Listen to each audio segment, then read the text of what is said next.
Good morning. I just want to make sure everybody can hear me.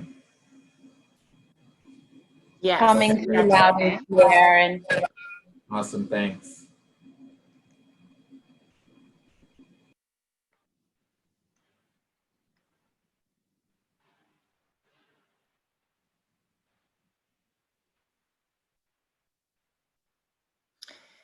Great. And before we jump in, as people are coming in, if they can put their name and organization and country in the chat box. Thank you, Carlton Jones, already for doing that, setting a good example. But if others can do that as well, that'd be great, so we know who's in the room.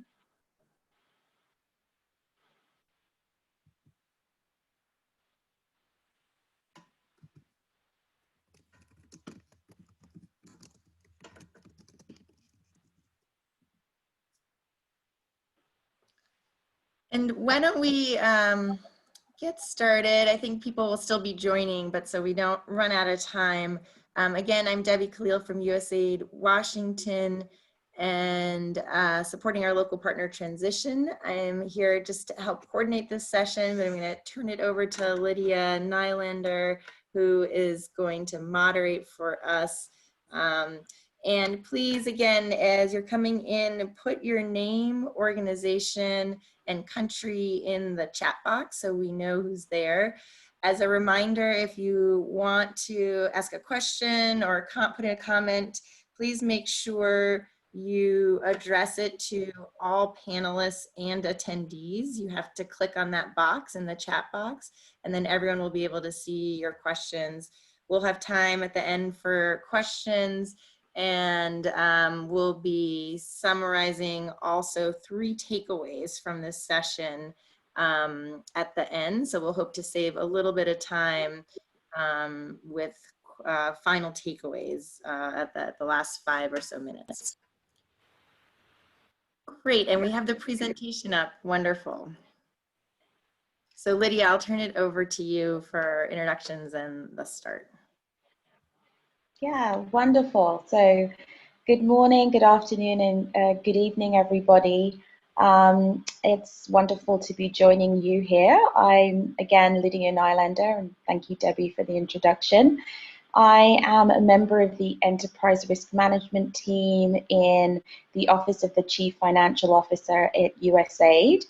And it's my pleasure to be moderating this panel. I'm hoping for a robust discussion with my fellow panelists. Introducing myself, but also Plantla Nuelu, Financial Director for Right to Care, who's going to be walking us through their whistleblower program and providing insights there, and also to Aaron Rogers, who is a part of the Office of the Inspector General in our regional office in regional mission in South Africa. So with that, I will turn it over to, I'll move through the slide deck. If we could go to the next slide.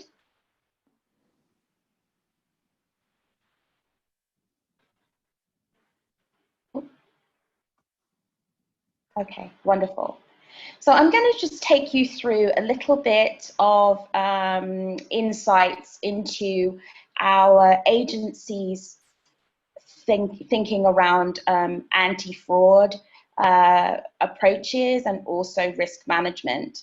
So as I mentioned, we, the ERM Secretariat, the Enterprise Risk Management Secretariat, is the coordinating body within the agency for enterprise risks to include fraud risks. And so as we've started to develop a more holistic system around enterprise risks management, obviously fraud risks and fraud risk factors affecting our core operations are a key consideration for us. So in terms of thinking about the vision, we really want to understand the internal and external fraud risks that affect the agency, and then also understand the vulnerabilities that we have to fraudsters in the USAID operating environment. Finally, we want to understand how we can mitigate and better respond to risks as we move forward in our core operations and programming activities. And so allowing an anti-fraud approach to fall within our ERM context provides the perfect opportunity for that. Next slide.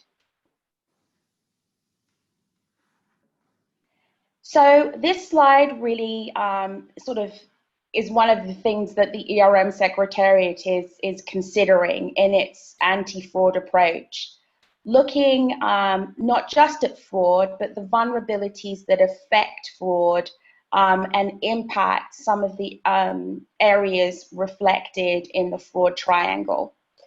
So our work in the enterprise risk management team is really looking at the critical risks that elevate upward to agency attention, but also risks that fall into mission and core operations, so that we can develop more of a cross-cutting, interrelated risk management approach.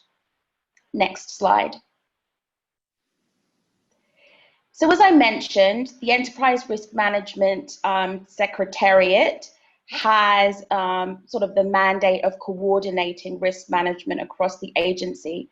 And so that shows up in different ways. Governance allows for fraud risks that are included in our ERM framework to move up to agency attention.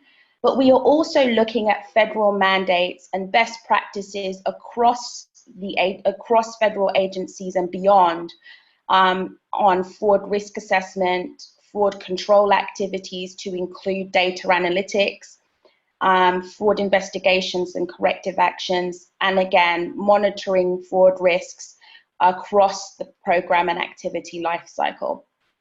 So these 5 components are areas that the ERM Secretariat is driving fraud risk across the agency, or fraud risk awareness across the agency. Next slide. So I mentioned the Enterprise Risk Management Secretariat, I mentioned the Enterprise Risk Management Program, and the 7 steps that you see here are the risk management process or the risk management approach.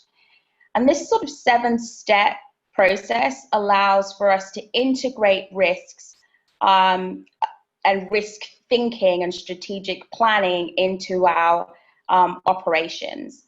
As you can see, it mentions establishing the environmental context or the country context, identifying risks to include fraud risks, analyzing and evaluating those risks against performance, costs, and priorities, developing alternatives related to how to respond to those risks, and then monitoring and reviewing those actions to ensure that they are truly addressing and mitigating risks. And then the 7th step is allowing the information and data that we are gathering from the steps 1 through 6 to drive and affect our programming moving forward. So this risk management approach allows the flexibility for missions to be able to look at risks across a portfolio, but also allows the specificity to really drill down on understanding some early warning triggers around risks that need to be assessed, and again, including fraud risks. Next slide. So through our plans and strategies that we've developed, one of the things, obviously lessons learned and best practices have kind of bubbled to the surface. And the list here really sort of articulates the idea that an anti-fraud culture is everybody's responsibility. And so we are developing surveys and other ways to ensure that a community of practice and best practices around developing a fraud-aware culture is disseminated across the agency. Another area is really early signaling around risk, fraud risks and fraud risk factors. And so this second topic about risk flags, we find, is an important way that our missions who are working with local partners can stay abreast of areas that require additional concern or maybe pivots in risk mitigation. Risk awareness training is also an important context.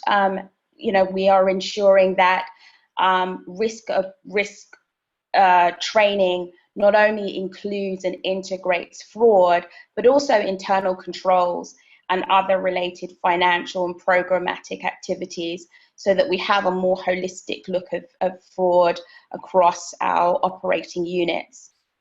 And then enhancing the ways that people can report instances of fraud and suspicious activity. So ensuring that there are that there is understanding, change management, and communication of the responsibilities and the different ways and mechanisms that fraud can be reported. Next slide. So obviously, with COVID-19 affecting much of our work, and fraud obviously being an important issue related to our supply chains and our core operations, OIG resources, these two OIG resources I think are particularly helpful. I'm hoping that Erin can talk more about this, but we found that sort of disseminating resources across the agency has been particularly helpful as people struggle with our new reality working remotely. So I offered these to you and hope they might be helpful in your work in the field. Next slide. And so as I turn it over to Fantla to talk a little bit about her whistleblower program, I just wanted to, again, have this one slide about reporting fraud, waste, and abuse, and also give information about the ERM Secretariat should you have a need to contact us. Fraud is obviously something that we are thinking about, and any and all practical ways that we can prevent, respond, and detect fraud is something that I know I am working hard on, and so are our colleagues. So as our strategies and our sort of holistic global approach come to fruition, I think it's really important to hear from innovators and pioneers in the field. And so with that, I'm going to turn it over to Fantla to go through her presentation on the whistleblowing program at Right to Care. Over to you, Fantla. Thank you very much, Lydia. I think we can move 2 slides or 3 slides down. Probably maybe just to bring context, Right to Care is a South African-based NGO. We are operating not only in South Africa, but also in Zambia, Malawi, Lesotho, and other countries. So the organization is quite big. And as you all know, we are therefore not immune to fraud. And we have then, as an organization, looked at what are the mechanisms that can assist us in terms of making sure that at least we are able to catch a lot of fraudulent activities or organized crime or whatever. So we then, as an organization, put in place the whistleblower system, because through this we have then managed to ensure that at least some of the things that we are not able to catch through our normal internal controls, we still have another line of defense whereby employees can then just make sure that they report. So if we then look on a very high level on what is the whistleblower system. So for us, it's just an early warning system that helps us to identify or combat any form of maladministration. And within the system allows confidential and anonymous reporting by employees or whoever, it could be other third parties. And then when we look, because we are mainly focused on grant funding, so if we look at how PEPFAR USAID describes this, I have put it on the slide that it is making a disclosure that the employee reasonably believes is evidence of, for example, gross management of a federal contract or grant, gross waste of federal funds, or any form of abuse of the federal contract or grant. So those are some of the things that we hope that our employees or any other third party would then be able to report on. We can move to the next slide.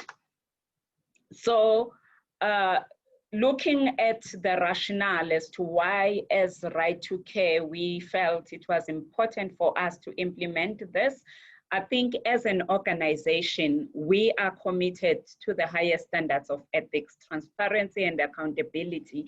You would also look at that in terms of our board constitution. We've got very reputable board members. And as a result, we will not want to have anything that may impact their reputation by associating themselves with our organization. So as the board, what we have then done is to make this an integral part of the organization's governance framework and enterprise risk management process, because we believe once you have made things to be part and parcel of how you do business, it then helps in terms of managing and ensuring that we have less incidences. So we are also guided by King 4 Code, which talks mainly on the ethical culture. So that's why we find ourselves looking into this as part of how we want to cultivate an ethical culture. Okay, all right. So another thing I had already said that we're operating in multiple countries with varying degrees of fraud. So as a result, this is one of the things that we use to help us, because we cannot be physically present all the time. So, and as well, we work with PEPFAR. So these are some of the mandatory standard provisions which they require for us to report any form of fraud or abuse of funding and so forth. We can move to the next slide. And as well, I think for us, the other thing that we were looking into is that because we are a grant-funded entity and we have hired a lot of people, it therefore is very important for us to make sure that the funds are managed in, I don't know how to put it, but are managed properly so that at least we can ensure sustainability and continued employment of the people that we have brought on board. So looking then overall on the benefits of having a whistleblowing system. So the whistleblowing system looks at, or the organization would be relying on employees to report because they work with their fellow colleagues, they work in the field, so those are the people who are able to pick up. So you would then understand that for an employee to take the step, there's always confusion, or an employee is caught up between, is it better to take an ethical decision to report whistleblowing, or because at times there's a lot of risks that the employees may face, should they be identified?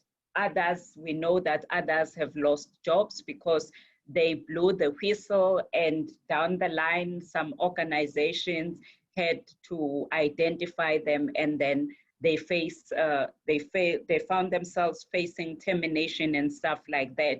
So then in our situation, we have a system whereby the employees are afforded that opportunity of reporting fraud, but we have made sure that the employee has a right to choose whether they disclose their names or they could be anonymous. So that's where we find ourselves.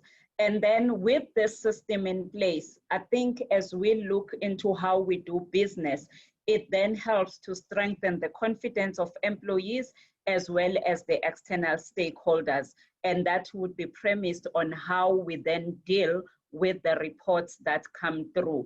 So effectively, this whistleblower system, it helps or it contributes significantly to the protection of the reputation, because some of the things you will see as we go along, that some of the things, if they were whistleblown somewhere else, you would find that the company may run a reputational risk, because some of the things you discover that they are not actually founded. People are just being malicious or something of that sort. We can move to the next slide.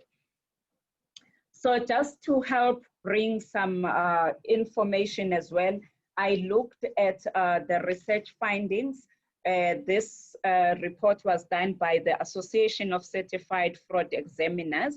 Annually, they do a study. They started in 1996. So they just look at the trends as to what is happening and how is fraud detected. So if we move to the next slide, I just picked up on the fraud in nonprofits. Next slide, please. Fraud in nonprofits. What is coming through here is that in nonprofits, those organizations are highly susceptible to fraud. And the reason for that is really because we struggle with resources. You find that you have to do a lot of work with fewer resources. And also because our focus is on programs, you then find that there's less funding to help us prevent or recover from a fraud loss, because all the funding is going towards program rather than the overhead cost, which will then help us to strengthen the controls. But having said that, I think whether you are a non-profit or a for-profit company, we are all susceptible to fraud. And also looking at the non-profits, it was clear that fraud is actually perpetrated mainly by people carrying senior positions. And they were citing examples like, for example, in a non-profit organization, people will feel they have worked hard, is their organization, and as a result, want to pay themselves probably more than what is due. So those are some of the things that we have found in the non-profits.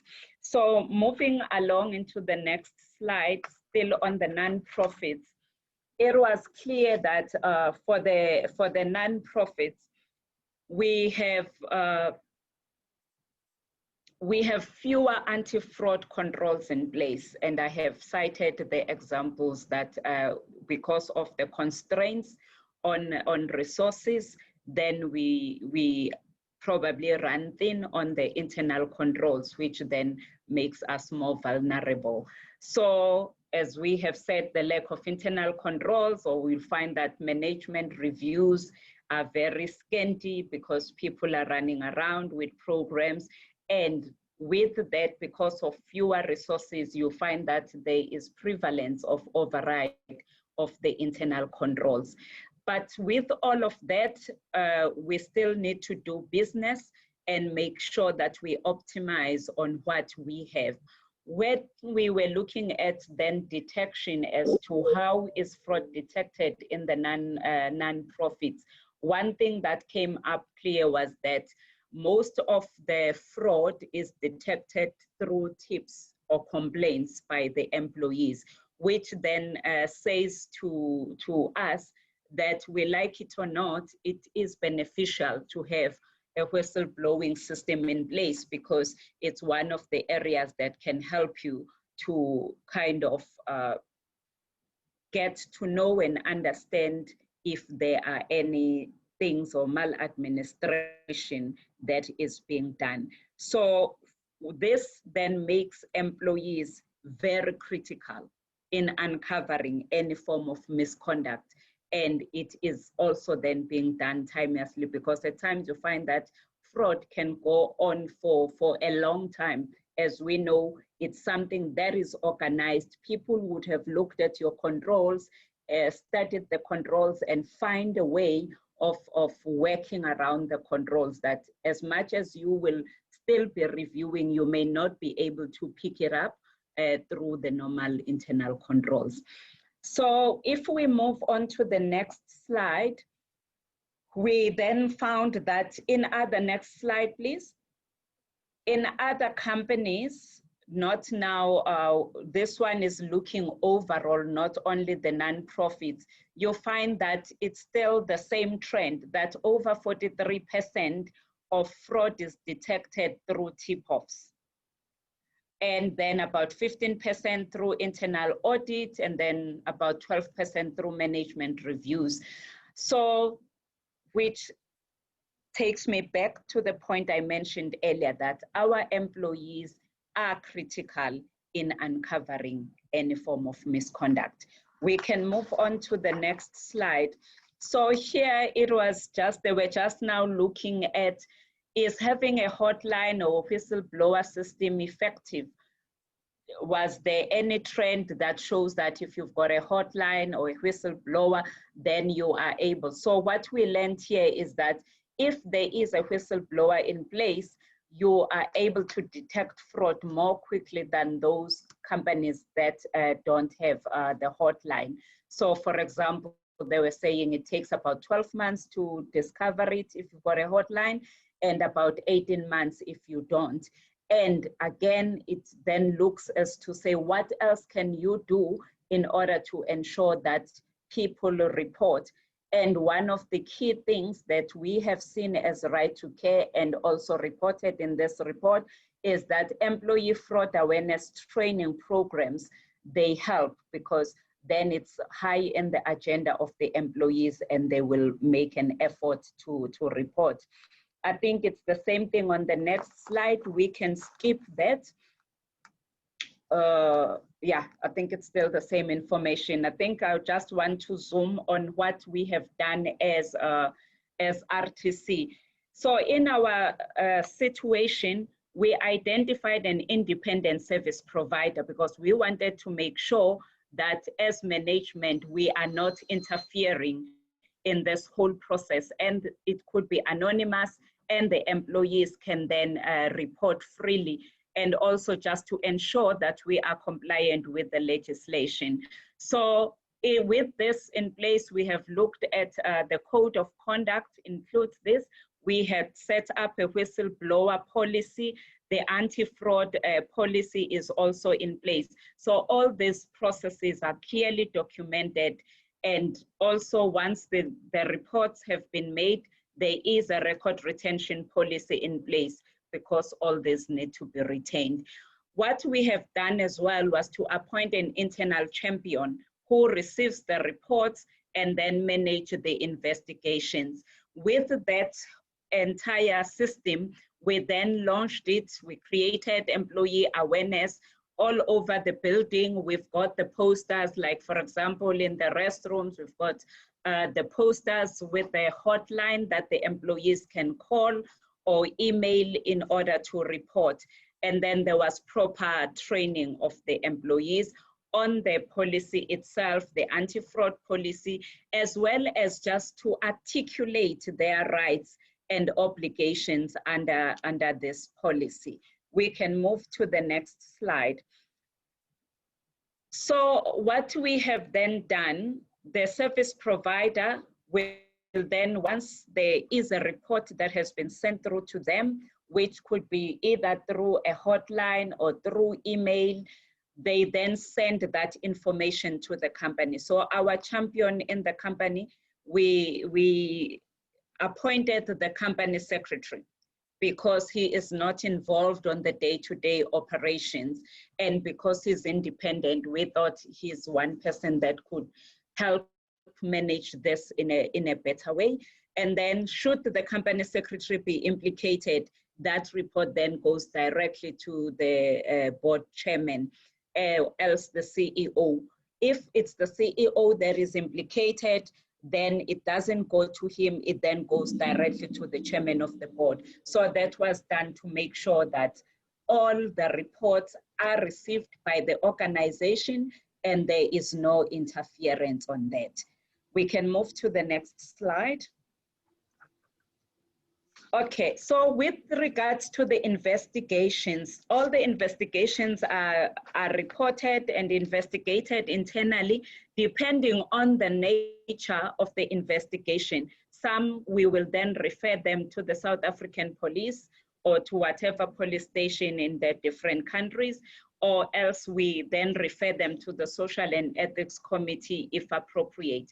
So as I had said, to protect the individuals, initial inquiries are done to decide whether a detailed investigation is appropriate or not, and then what form of an investigation should come through.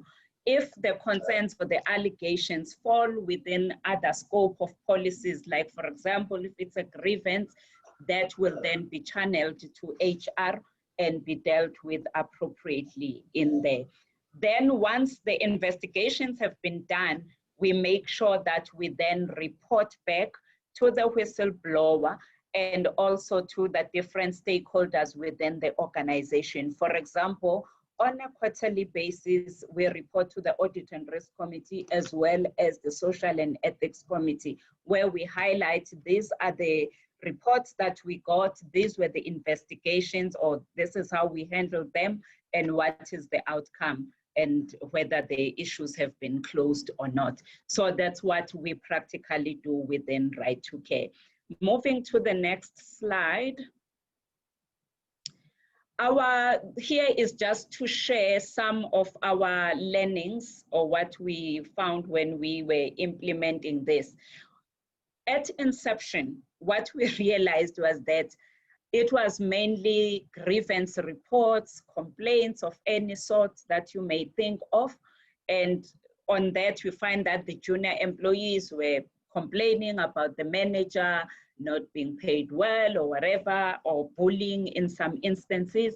So what we had to do was then to retrain, to make sure that the employees fully understand how the system works, which issues need to be reported. But nevertheless, what we had learned through that process was that those complaints also provided some of the insight, especially about the company culture and areas that we needed to address, just to make sure that people live according to the Right to Care values and they respect everyone. So, because with this, it's either people can complain about the manager, or you may find that they know that they are not performing, the manager is getting too close for comfort, and people know that they may then be put through for performance management, then they start putting through the complaints. So those are some of the things that we have observed. But what we have learned through this was that after that retraining, we have seen now the scale of complaints have reduced, and the people are really reporting valid cases through. For example, what we have seen, the tips are really coming through from the employees, and they have flagged the fraud that RTC would never have been able to identify through our normal day-to-day controls. And also we have got sub-recipients as well. So we have seen some of the fraud being reported by third parties reporting about our sub-recipients, and we have taken legal action against those and recovered some of the funds. And also amongst staff, because we deal with advances, people having to go to the field, we have seen a lot of things being reported as well relating to abuse of the staff advances. With all of this, I think for us, we still firmly believe it was the best solution that we've put in place. And also looking at the cost, it costs us about $340 to maintain this per month for all our countries, including Zambia, Malawi, Lesotho. So I think if you look at the cost benefit, we are having better results with this in place. So I think that's where we are.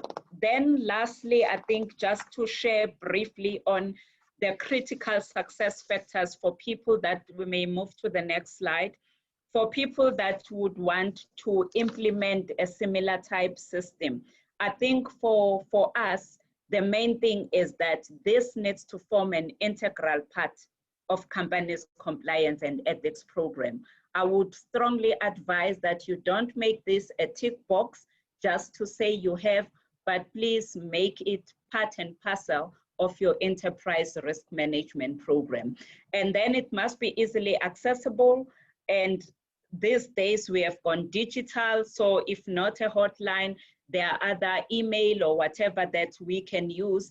But in all of that, make sure that employees have an option to remain anonymous and keep strict confidentiality. I think another important thing is that within the organization, it must be widely communicated the strong anti-retaliation policies, because people will be scared to report if they know there could be victimization. And then we need to explain to the employees that they actually have a legal right to blow the whistle, because it is also in their interest. If fraud happens and the organization end up losing the grant, it's not just the organization that is impacted, it's other people, innocent people that are also impacted. Moving on to the next, our last slide. I think what also we found to be very important is regular communication to create awareness and encourage employees to use the service. Continuous communication, continuous awareness. I think these days we've got e-learning. You can actually use e-learning to make sure that there are refresher courses on the whistleblower as well as the fraud policy for people to be aligned. I think one of the things that is important as well is to ensure efficient, professional, and timely investigation of reports.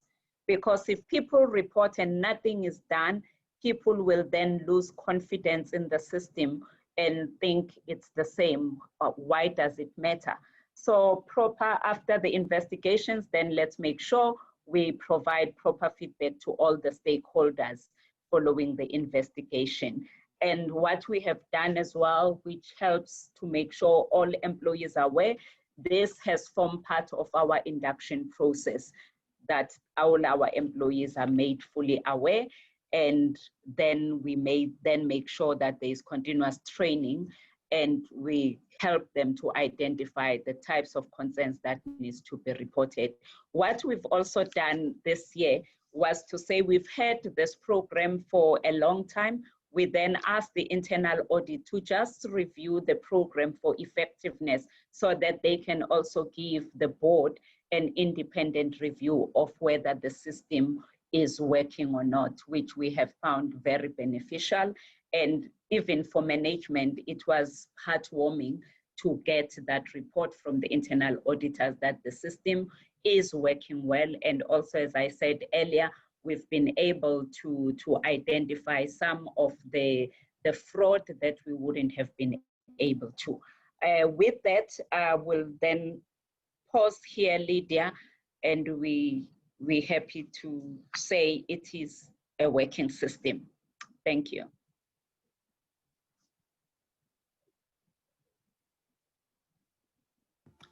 Lydia, you're on mute, if you can unmute yourself.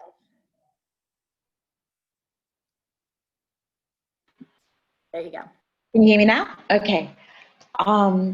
Thank you so much, Bantha. It was incredibly comprehensive, and I think what I took away was just how thoughtful you were about sort of the internal culture and fostering the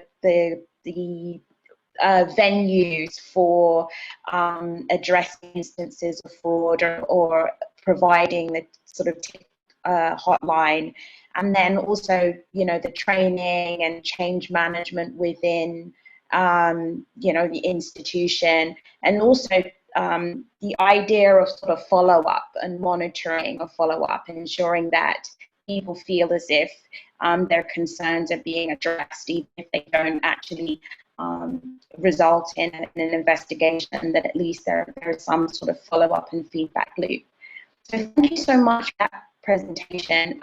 Before, there seems to be a lot of questions, and I would, as Debbie's mentioned in the chat, please ask your questions. But I'm going to turn it over to Aaron Rogers now for some closing remarks from our friends at the Office of the Inspector General on Fraud. So over to you, Aaron. Thanks, Lydia. Good morning, good afternoon to everyone, depending on where you are in the world. It's very heartwarming to hear such presentations coming from the NGO community regarding whistleblower protection and the processes that you have in place, as well as obviously from the agency side of the house and, you know, working with USAID to ensure that proper disclosures are being made and investigations are being conducted to follow up on these types of behaviors. I won't take too much of your time. I'm Special Agent Aaron Rogers. I'm in the Office of Inspector General based in Pretoria, South Africa. And as most of you may know, obviously the Office of Inspector General is responsible for providing independent oversight of USAID and its entities, and of course its programming throughout the world. And we do that through our audits and investigations, and so I specifically focus on the investigation side of the house. As it relates to this presentation, and just as some closing remarks, the Inspector General, her appointees, and all of us in the Office of Inspector General really take whistleblower protection very, very, very, very seriously. As you know, no matter your hiring mechanism, no matter if you're a federal employee or an NGO employee, a subcontractor, a PEPFAR world, no matter what you do as it relates to USAID, it's important to remember that when you make protected disclosures, whether it be to your organization or directly to USAID or directly to the Office of Inspector General, we want to make sure that you are not retaliated against. We want to make sure that you are providing information that is truthful and to the best of your knowledge.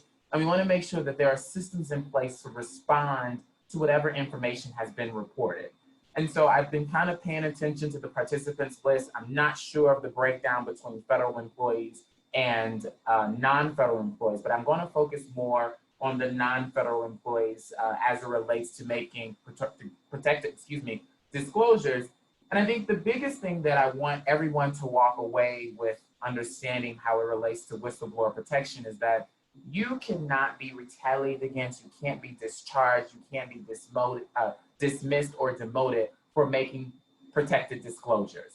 And upon making a protected disclosure, obviously you want to pay attention to where you feel the most safe and where you feel your information is going to be used most appropriately.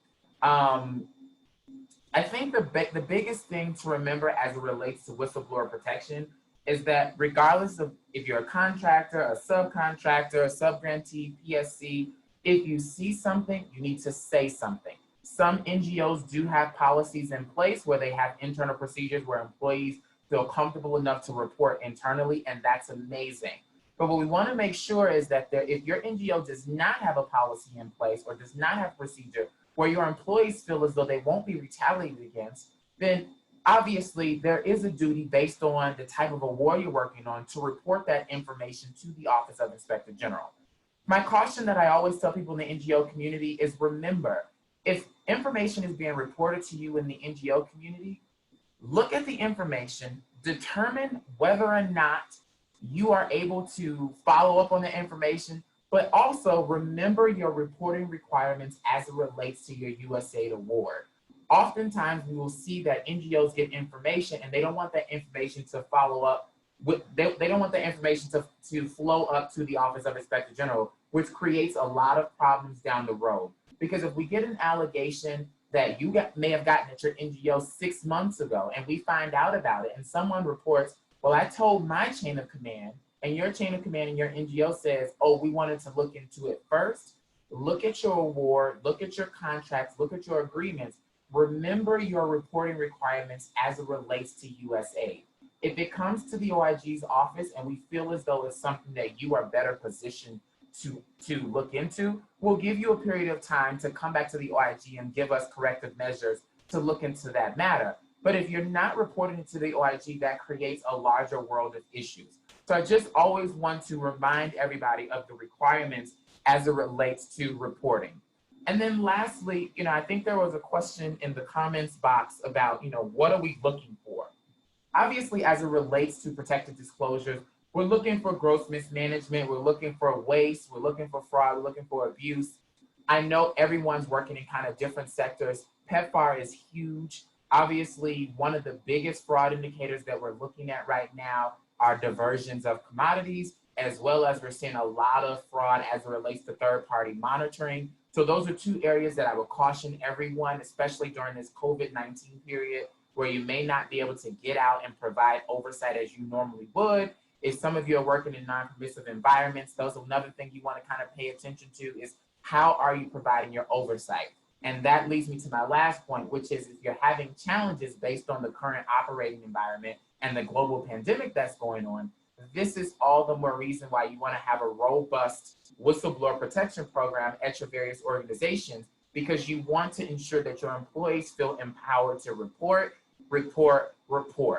And I know that we are short on time, so I'm going to cut my time short so that we can get to some questions. I'm going to stick around. If anybody wants to put some questions in the chat box, feel free. But I'm very happy about this presentation. I think it's really, really important from the agency standpoint, from OIG standpoint, and as well as from the NGO community. We can work through this all together. I know that oftentimes there's a lot of fear associated with OIG. And if I can do anything to demystify the fear and help you recognize that we really are trying to ensure that your agencies and your programs are successful, and we will do that by any means necessary, that is the role of the OIG, to prevent these things from happening again. I'm happy to share benchmarks. I'm happy to share best practices. But if there's anything I can do to demystify the fear, I would really, really welcome the opportunity. So Lydia, thank you so much. And I'm going to hand it back over to you.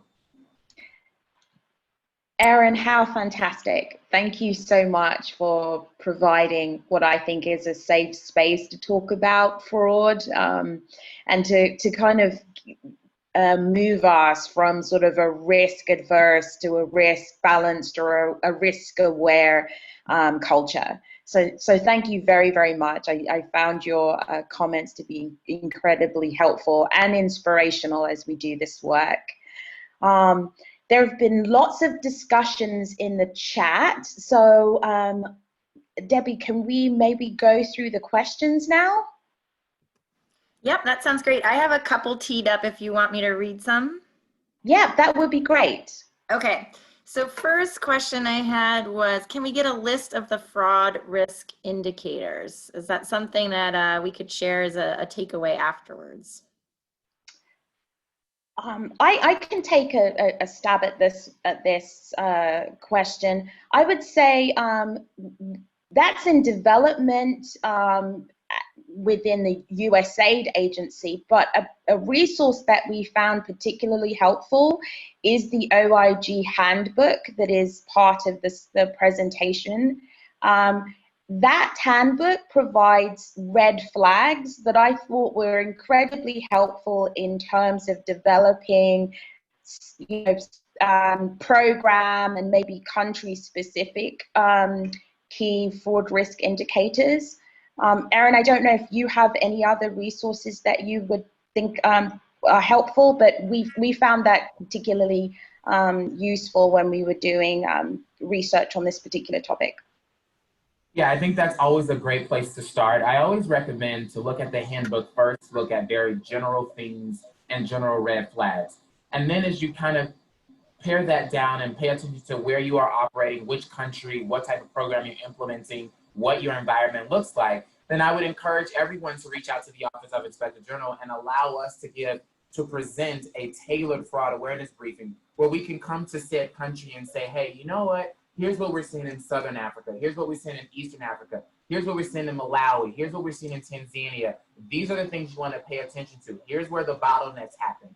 Here are what we are seeing the largest levels of reports and in what area, because we have a number of handouts, but a lot of them are established based upon our investigations. And so if we're in the middle of investigation, we may not be able to say, here's what we're seeing today.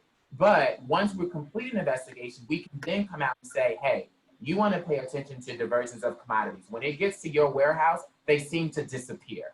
Or it seems as though when they're traveling down this particular road or this particular area, this is where you're having an issue. So we'd be more than happy, but I absolutely agree. The handbook is a great place to start. Thank you, Erin. I think we'll take you up on those trainings. That sounds like a great opportunity. We'll be in touch because I think we'd love to organize those. I'm sure many partners would be interested on learning ahead of time, right, what the issues are. Another question I think was partly addressed in the chat, but is the company secretary a member of the board, or what is their role beyond internal coordinating whistleblower response? Okay, yeah. The company secretary, as we all know, works with the board. So he is managing governance for the organization. So he'll work with the board, all the board meetings, manage that, the board subcommittees, the executive meetings.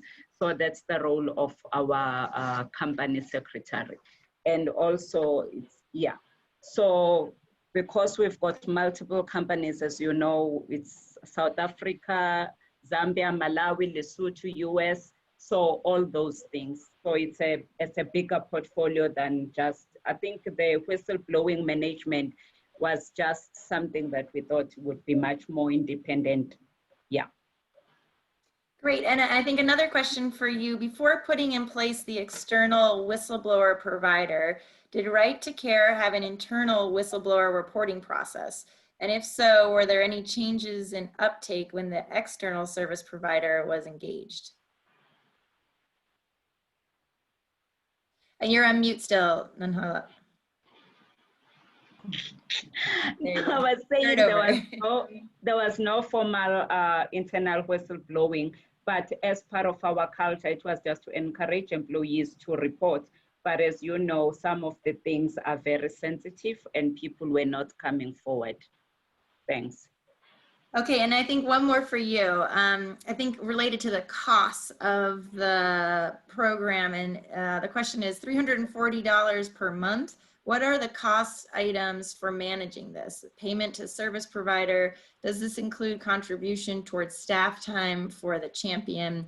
And I think it would be great if you can just talk a little bit about the costs related to the system. Okay, I think related to the system is mainly the subscription, because on the other side, they have to man the hotline, they have to write the reports that come through. And also in terms of running or setting up the training, helping us to design the posters to communicate to the employees. So that's what is involved. And also I think in this, we must take into consideration the size of the organization, because we are talking over 7,000 staff members that they would be in different locations. So that's, but for a small entity, this will be far less. It's just because of the size of the organization. So other things like training, if you now need training, that will then be charged separately. And the cost, we have included it in the funding because it's part and parcel of the controls for the grant as well. And then we carry the bill for the HQ staff, but for all the grant funded, that is carried by the grant. One more question just came in. How do you prevent staff from taking advantage of this whistleblower system just to avoid being sacked when underperforming, or just to avoid being fired when not performing well?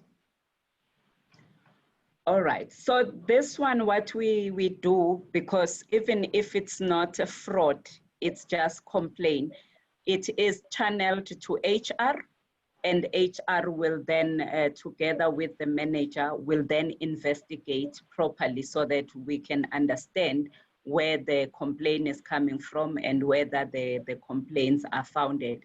So that's what we have then discovered, because those we were trying to understand why these things are coming. And then as you dig deep, then you realize that people are running from things. But because there's a proper grievance, we've then educated our employees as to how to follow the grievance process than using this.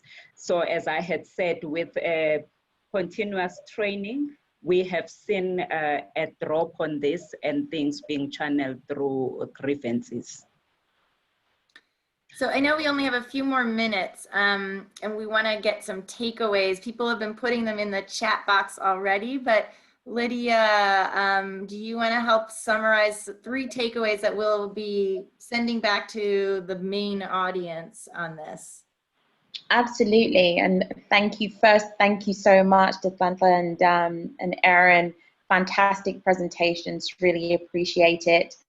I know that we have to have a poll before the end of the session, but there have been some great takeaways. I think definitely that this is not a compliance exercise and has sort of a broader reach, and that change management around fraud awareness really involves, training, constant communication, monitoring and follow-up, and that we're really developing, allowing the sort of external resources of the OIG and others to drive a more risk-aware culture and community for our programming and activities.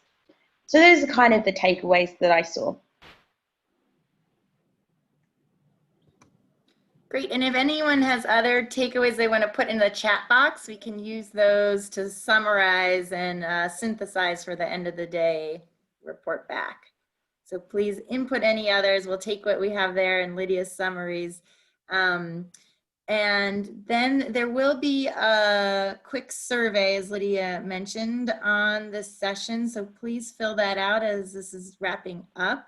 And of note, we also have a break for 15 minutes before we start back at an additional concurrent sessions that you can choose from at either 14:35 South Africa time or 8:35 Washington, D.C. time. So please return to the on-air platform and select a session, but you do have a 15-minute break before that begins. Lydia, anything else? I don't think so. I just want to thank our panelists and also everybody for what I think were some great questions, and just looking forward to being able to take the feedback back to the agency and also keep the discussion about fraud awareness going. Thank you so much. Thank you. Thank you all. Bye-bye. Bye, everybody. Thank you. Cheers. Thanks, Erin. Thank you. Bye.